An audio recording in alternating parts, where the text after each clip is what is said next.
గురుగారు, మా భగవద్గీత 700 శ్లోకాల సమాహారం కదా. ఒక పక్క యుద్ధం జరుగుతూ ఉండగా శ్రీకృష్ణుడు అర్జునుడికి ఇన్ని శ్లోకాలతోటి ఈ భగవద్గీతను బోధించడం అనేది సాధ్యమయ్యే పనేనా? ఒక పక్క యుద్ధం జరుగుతూ ఉండగా కాదు, యుద్ధం ఇంకా ప్రారంభం కాల. ఆ వచ్చినటువంటి కౌరవ సేనలో ఉన్న 11 అక్షౌహిణీల సైన్యాన్ని చూస్తే అర్జునునికి అందరూ బంధువులే కనపడ్డారు. నా బంధువుల్ని నేను చంపుకోలేను అని ఆ ధనస్సును అక్కడ పడేశాడు. అక్కడ ఎప్పుడైతే ఆ పని చేశాడో అతన్ని కార్యోన్ముఖుణ్ణి చేయటం కోసం చెప్పాడు. 700 శ్లోకాలు చెప్పాడు అంటే కృష్ణ పరమాత్మ ఖచ్చితంగా 700 శ్లోకాలు చెప్పాడు.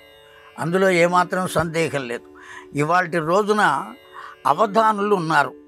అష్టావధానులు, శతావధానులు, సహస్రావధానం చేసేవాళ్ళు పండితులు ఉన్నారు ఈ కలియుగంలో.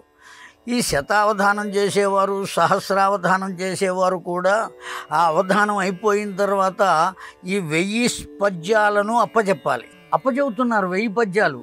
1 గంటన్నర 2 గంటల లోపల 1000 పద్యాలు అప్పచెప్పేస్తున్నారు వాళ్ళు.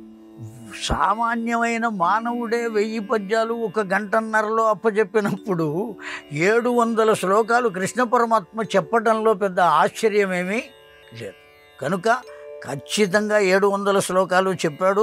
కాకపోతే ఈ 700 శ్లోకాల్లో కొన్ని వ్యాసుడు మనకు అందించినవి ఉన్నాయి, కొన్ని పరమాత్మ చెప్పినవే ఉన్నాయి.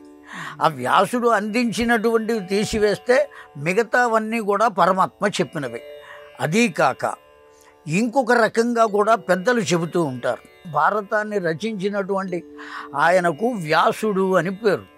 వ్యాసుడు అని పేరెందుకు వచ్చింది అంటే చిన్నదాన్ని పెద్దదిగా చేయటమే వ్యాసము అంటే. మీరు చిన్నప్పుడు పరీక్ష రాసి ఉంటారు, తెలుగు పరీక్ష. అడవులు వ్యాసము వ్రాయుము, పెద్దదిగా రాయాలి. కనుక ఆయన ఆ కృష్ణ పరమాత్మ చెప్పింది కొద్దిగా అయినా దాన్ని ఎలాబొరేట్ చేసి 700 శ్లోకాలతో మనకు ఇచ్చారు. అంతే తప్ప 700 శ్లోకాలు చెప్పారా లేదా అనేటువంటి సందేహం అక్కర్లేదు. ఆ విషయాన్ని వదిలిపెట్టి ముందు 700 శ్లోకాలు మనం చదివామా లేదా, దాంట్లో ఉన్నది స్వీకరించామా లేదా అనేటువంటిది గట్టిగా కనుక చూసుకున్నట్లయితే మన జీవనం కూడా అర్జునుని జీవనం వలె సాగుతుంది.